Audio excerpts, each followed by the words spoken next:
В Бишкеке проходит Академия молодого лидера на тему «Роль молодежи в противодействии коррупции в избирательном процессе».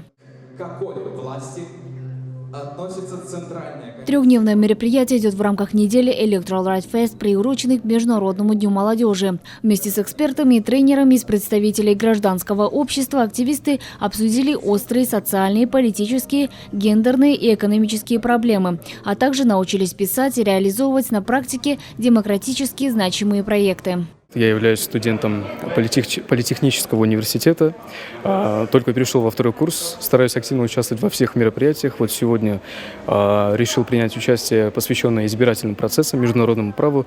По моему субъективному мнению, это очень важные темы, которые могут поспособствовать, в особенности для молодежи в будущем, чтобы мы брали пример с других идущих впереди стран и развивали нашу страну. Участниками стали молодые граждане в возрасте от 18 до 28 лет, которые учатся проявлять лидерские качества, быть социально активными, защищать свои права, в том числе право избирать и быть избранным. Давно сотрудничаем с АйФЕС, участвую в различных тренингах.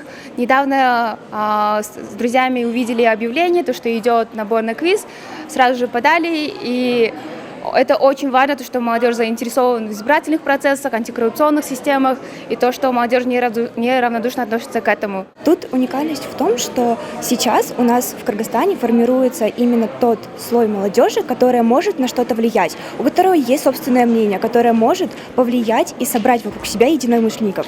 Суть этой игры заключается в том, что сейчас мы будем показывать свои знания, и мы очень надеемся на то, что в последующем мы сможем их передать дальше, соответственно, узнать еще как можно больше людей.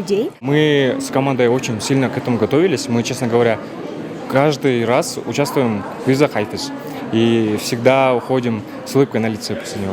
Тема проводимой академии была выбрана не случайно. Выборный процесс в Кыргызстане требует понимания и вовлечения молодежи, развития лидерских качеств, которые позволят молодежи активно участвовать в принятии решений на государственном уровне и на уровне местного самоуправления.